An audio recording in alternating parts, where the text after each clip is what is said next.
Let's see, where the hell am I at? Hey everyone, welcome back to the official shop in Florida. Now we can actually like fabricate stuff and build stuff because I brought all my welding gear down.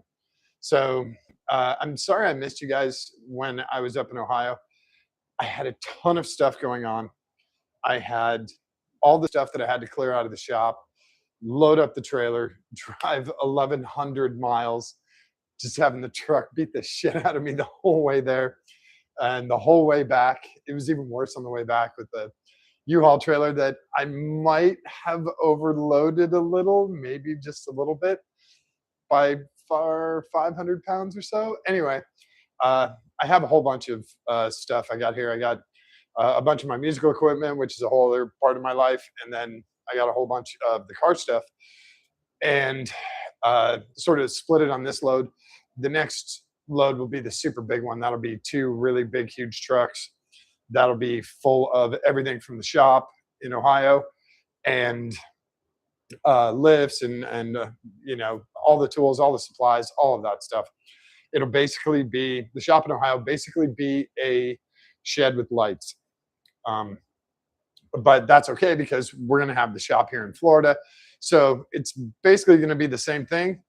All the crazy stuff we're doing with race cars and with crazy limos and stuff like that, just in a different location without any snow. So we'll be doing stuff year round, which is awesome. That's one of the best parts about being here in Florida. It was really, it was actually kind of hot today. It was like 95, but I swear to God, I didn't even notice. It was one of those weird things where I'm like, okay, yeah, I'll turn the fan on to get some air circulating.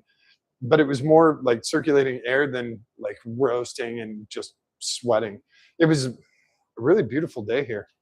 The drive back was very uneventful. Of course, it only rained when I was in Ohio, so it was across the river, dry, dry as a bone, and it was dry the entire drive down.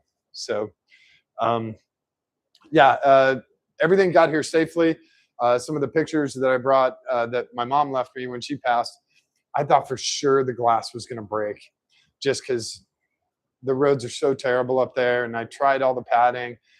They actually stayed together. I was very surprised. I had no damage from any of the stuff that I brought down. What you can't see here, and it's right behind over there, is all my audio equipment, all the PA stuff, a lot of musical equipment, and there's tons of musical equipment in the house. So that was half of the load. And then the other half of the load was this stuff. And that's what I wanted to show you guys was what I brought down. So obviously you can tell, we'll do these first. I brought down, which one do you think are the Miata tires? We'll play which one do you think it is? Which tires do you think fit the Miata? This set or this set? Okay, so this is the original Miata tire. These are 185s. They're the daisies. I don't know if you can see them. There you go. And these are awesome little tires. They work just great. These are 185 60-14s. And they work just fine. There's nothing wrong with them. You can have a ton of fun with those little tires. These are another set of wheels for the Miata that were kind of custom. They're 17 by 8. I think they're 17 by 8. And these are 215-40s. And these are okay. I just don't like the shape of the wheel. I don't like the positive offset on that. So these guys are going to get sold. I have no use for those because I have 949s on the Miata. So those wheels, they're fine, but they're not what I'm looking for. And then I have my racing set of Viper wheels. These are actually a very, very cool finish. Looks like concrete. I'll bring you guys over and I'll show you later. When I move the camera, I'll show you. They're actually bead blasted, walnut blasted on a medium grain. And if you feel this, there's no finish on these at all. So it's just bare aluminum. And the hard part is they get very dirty and dirt stays in there, but they feel really cool. And they're a little bit lighter weight because they don't have a finish on them. But they look really cool. They look like concrete, which is very, very interesting look. So yeah, these are the ones you can tell I have a burnout issue with no tread here. These are old tires that were used that was just the burnout set. But I did have Hoosiers on there, R7s, I believe I had on there, and cooked those. Obviously, when I was racing the car, I went through a lot of race tires. So those are that's just the burnout side. So the other stuff I scored, sorry, I keep getting in the way. I brought all my welding stuff down. So this is the MIG welder, this is the plasma cutter, and this is the TIG welder. Are these super badass Miller machines that, or ESAB that, automatically set? Nope, these are not. These are definitely prosumer. These get the job done. They do a very good job. This is actually the Vulcan from Harbor Freight, and this is when they poached the designer from Lincoln, and he started designing the MIG and TIG machines for Harbor Freight. So this is basically a cheap Lincoln. The plasma cutter is 45 amp. Just a regular plasma cutter. It'll do 1/2-inch steel, and that's all I really need. Plasma cutters are great when you're trying to either cut something into pieces or when you're trying to get a very rough shape. Plasma cutters are awesome. They're very, very handy. They're also great for repairs. If you're trying to fill in a gap, you just measure and then you just plasma cut. That way you don't have to chop saw anything or whatever. You can just kind of rough it in there. They work awesome. This guy also works on 110. I think he's only 20 amps on 110, but everything will be on 240 here. It's not that big a deal. The TIG machine is the AHP, the Alpha TIG 200X. It's 200 amp. AC/DC, so it does aluminum, it does steel. It also has a stinger to do arc welding, which I've never done with that machine, and I don't really need to because I did enough arc welding in high school to make you sick. Did a lot of arc welding in high school. It was a lot of fun. It was great, but when you have MIG and you have TIG, you don't really want to go back to arc welding. Unless you're in Alaska and you're doing pipelines and they're paying you a shitload of money, you don't really want to do any kind of arc welding. But even in that case, you'll probably do stick. It's just it's cheap and simple and very thorough. These machines work absolutely great. I have no complaints about any of them. Again, if you're going to build a chassis for a NASCAR car, you're not using any of these. But if you're going to do custom headlight brackets for a limousine with a hot tub in it, these things are going to work great. So we'll be using the plasma cutter to trim down the major pieces, flap wheel to get them, really close, get them measured out and spec'd, and then the TIG will weld all the aluminum brackets together. That's where these are really handy. Also, they're not very expensive. All these machines, actually, I think these are all now. I think they're about $1,000, maybe $1,200 for this guy. I also have the spool gun for this. I did not bring it down on this trip. If you've never run a spool gun before, be prepared. Those things have a serious kick. Not like Barrett 50 cal, but like it blows you back because all the torque is in the spool gun. You don't have the torque. Normally the torque's back here in the machine. When you do the spool gun, the torque comes up there and it jerks back really hard. So heads up, if you ever hook up a spool gun to a MIG machine to run aluminum, just fair warning, get ready for it. Definitely do some practice runs and get used to it. So yeah, these are for doing smaller projects, putting stuff back together that's been broken, and just for fab stuff. This whole rig with the carts, and I know everything's filthy down there. The guy who was in my shop for 14 months didn't clean up after himself, and he definitely didn't clean any of my gear. So, this week I have to go through all this stuff, clean it out. Just for the record, those drawers have never worked. When I got that thing, the drawers were all wonky and jacked up, so they've never really worked well. The whole setup, probably for all of these, including the argon mix and the CO2 argon mix, probably about $3,000 with the bottles. That's for everything here: the welding mask, the gloves, the rods, the grounds, the spool gun, the bottles, the carts, everything. Probably about $3,000 for all of that. And you can basically put anything together steel, um, aluminum. You could probably do, I know you can do cast aluminum with this. I don't know if you can do titanium. I don't know. I have never tried it, so it would be one of those fun things to try out. Or nickel would be another one. Um, but also MIG would work well with nickel too. So it's one of those things you practice. And I also brought, you get, it's right behind you guys, the welding bench. So I don't have my big, huge bench that I had at the other shop, but I do have the smaller folding one, just because this shop's smaller than the other one, at least for now. So I have my folding one, so I'll be able to do projects on that. And the folding one works great. I can stash it, bring it out, weld. These guys are going to be hard to stash. I got to do some consolidation and cleanup. But I might put these two machines on a single cart. I might just make a single cart for them and then keep the plasma cutter separate. Just because if you are going to go weld stuff, you're going to probably want a little mix of both. And I don't know. I haven't really thought about it yet. I just have limited space here and I don't want to suck it up with stuff. So those guys are probably going to go, I don't know where they're going to go yet. I've just kind of had them in the garage here, so I haven't really done anything. Let's see who's here. Oh, hey, Nikki. How are you? I'm sorry I missed you on this trip. I really am. I definitely wanted to hook up with you, or, you know, I actually didn't see anybody on this trip. Well, I saw a few people, but no one that you folks would be interested in. So the trip was fun, but it was also, it was very, what's the best word to describe the trip?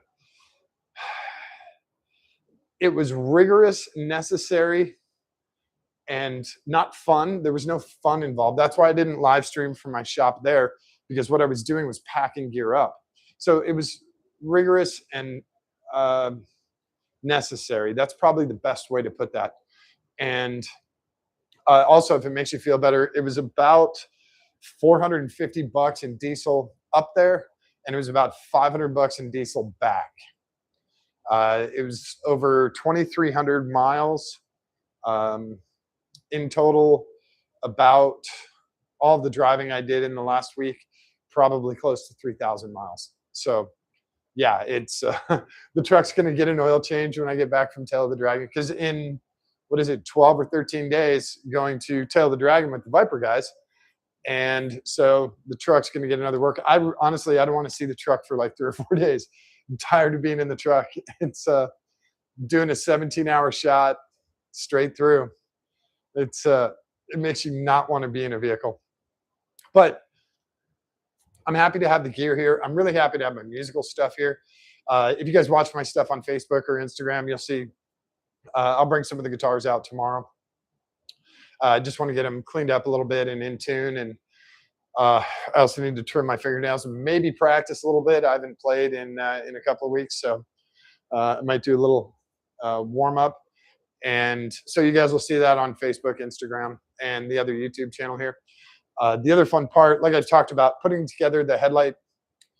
I want to call them cups, but they're not cups. Headlight brackets, headlight assemblies for the limo. That's what this machine is going to get used for, and this. So be able to put all of that together. And if I can, I'll do a live stream when I'm welding those things together, so that you guys can see sort of how the fabrication goes when you're doing complete custom one-off. Like, no one's done headlights like these before. So when you're doing one-off stuff like that, hopefully you guys think it's kind of cool, and you're like, oh, that's what he's doing. I see with the lights that. Oh, okay. So hopefully that'll be fun for you guys to check out.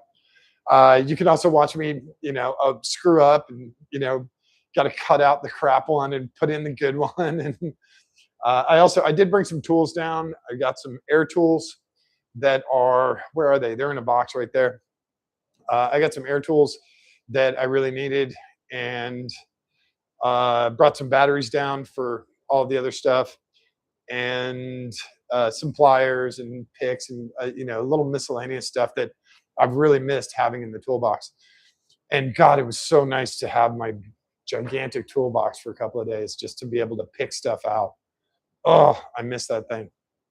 Anyway, um, that's where we're at. So I will be coming back. We are doing brakes on the Viper. We have the brake. You guys can't see them; they're on the far side of the car. We're going to be doing brake pads on the Viper, and I'm just going to show you one wheel because all four wheels have the same calipers and same pads. So I'm just going to show you one, and it'll apply to all of them. There is a special, just kind of one special tool that you need, and that's a really long punch, because the pin that holds the pads in is really long. It goes through the caliper. So you need a long punch to get it all the way through. Other than that, that's really all you need. Brake pad spreader, a hammer, and the punch. And you got to take the wheel off, obviously. But that's all. Actually, no, you can't do it because you can't get the pads back in. You could almost do it with the wheel on. But take the wheel off, punch, punch, pad, pad, punch, punch the pins back in, you're done. It's a very simple, very easy process, but I'll do that with you guys probably, I guess maybe later this week. We'll get the Viper in here. Once I get some of this audio equipment, like it's packed and stacked over here. Once I get some of this audio equipment put away so I have room to move the camera around, I'll get the Viper in here. We'll do that. Miata's going to be gone for a little while, so we're not going to do any Miata stuff for a little bit, but we do have tons of limo stuff. We got the Viper stuff. And I think that's about it. A motorcycle buddy of mine here is going to teach me how to do wheelies on the Grom. So we're going to try and get try and do some fun stuff on the Grom. If I take the GoPro, I'll definitely let you guys know, and I'll put it up here if we do that. I think that's it for now. Oh, let me show you the finish on the Viper wheels, because you guys can't really see that from over there. So that's the finish on the race wheels. This is, I don't know. Let me see if I can get the camera. Release, little bastard. You can sort of see the finish here. It's kind of cool. But yeah, this is just walnut blasted aluminum on a medium walnut blast with no other finish. Now, like I said, the downside is this is pretty porous, so brake dust and everything gets in here. So you got to wash them like almost immediately. But it's a really cool finish, and the texture is really cool. It's kind of like sandpaper. It's like 200 grit sandpaper, but it definitely looks different. So that's the finish on the Viper wheels. And then there's the Miata wheels that I'm not hot on, and there's the OEM Miata wheels. So yeah, I'm just going to sell the other Miata wheels. We'll call it done. Don't really need them anyway. So there you guys go. That's, oh, and of course, for every shop, you have to have folding chairs, right? So I saw those, and it was like one of those filler things in the trailer. I'm like, well, I got a little extra space. What do I put in there? Oh, well, I'm going to grab some folding chairs. So when you have a shop, you got to have folding chairs, because not everybody that comes here is grabbing a wrench. Sometimes there's girlfriends, sometimes there's boyfriends, and not everybody wants to, grab a 10 millimeter and get to work. Some people want to sit and scroll through phones. So that's why it's great to have folding chairs. So thanks you guys for hanging out tonight. I really appreciate it. And again, I apologize for, not being with you more this week, but it has been very busy. The good part is it's been very, very constructive and very, very good. So it's been a very good week, and makes my life so much easier to get all this stuff done in a very short period of time. So good news is we're in Florida full time now. Full time. We no longer have an address in Ohio. So full-time Florida. If you guys need to get in touch with me, I'm super easy to get a hold of. Text, phone call, email, whatever. If you have any questions, comments, anything like that, please shoot me a message. If there's something you want to see here in the shop, something, either car or something specific, shoot me a message. I'll do my best to get it in here and get it, either do a walk around with it, or if there's something specific you want to see, like brake systems or suspension or backup cameras or whatever, shoot me a message and I'll get it in here and we'll see if we can get that done. Um, and we're definitely going to do a bunch of Tail of the Dragon prep. So we'll be doing the Grom, we'll be doing the Viper. I don't know if I'm taking the big motorcycle yet to Tail of the Dragon. 50-50. Angel might take his Harley, so kind of debating that back and forth. That's probably going to be a game time decision. But let's see what else. Yeah, I think that's it. I'm going to try and do more welding and fabrication stuff for you guys, even if it's just super basic stuff, fillet welds or just basic settings on these guys to get simple welds done so that you can, if you're at a machine, you can actually practice. And it is 100% a practice thing. Sorry, 99%. It helps to have good equipment, but it's a 99% practice thing. The more you do it, the much better you get at it. And that applies to all of this. So whether you're stick welding or MIG or TIG, the more you do it, the better you're going to get at it. It's much like life. So one of those things, if you get a chance to practice on a MIG or on a TIG machine, definitely take up that opportunity, because the more you practice, the better your welds are going to get. Are you going to be on welding pages on Facebook? Probably not. Even I don't do the, titanium cobra weave stuff that those guys do, the, surgical tubing welds that are just beautiful inside and out and X-ray perfect. I don't do that stuff, but I would love to be able to, but most of my stuff is dab, dab, dab, dab, dab, dab. More like a stack of quarters. Eventually I'll get to a stack of dimes. So yeah, it is a practice thing. Definitely, if you get the opportunity, throw down a mask, put on some gloves, and don't weld in sandals or in flip-flops. You're not going to believe me, but there's a dude who will not only MIG weld, but he'll also TIG weld in effing flip-flops, and it drives me crazy. I know I'm going to take him to the ER with a hole in his foot. I know it. So anyway, definitely put your safety gear on. I have tons of safety gear. Here, I'll just show you quick. So if you are MIG welding or stick welding, you want a heavy leather jacket. This is a really nice one. They're not very expensive. This is a nice heavy duty leather jacket. Does he have a burn hole in him? No, that's just a rivet. There's probably a few burns down by the hands. Oh yeah, there's some burns right here, right by the waistline area. These jackets are not very expensive. This would be included in the $3 grand. And then you just get some kind of protective layer that's non-flammable. Usually this stuff is cotton or whatever. And this stuff is very simple. Obviously it's wrinkled from being stuffed in the trailer. These guys are simple. And then the other safety gear. So for MIG welding, you want a heavy leather glove like this. And this is Service Welding Supplies in Mount Vernon, Ohio. These guys are great. That's where I get my gas from those guys. I used to. I got to find a new place. And these are Harbor Freight TIG welding gloves. They go on sale all the time. So score them from Harbor Freight if you can. They're like 10, 12 bucks for a set. When you get like 4th of July sale or, Black Friday sale, get like 4 or 5 sets of these, because they're also great for doing other car stuff. They're a really nice leather glove for under 20 bucks. So heavy duty set for this machine, light duty set. There's already a set under the mask there. I prefer the small mask. I have this guy. I also have a full mask. Why is there tape on here? Some ding dong put tape on here. I know exactly who did. But anyway, I just like the small mask.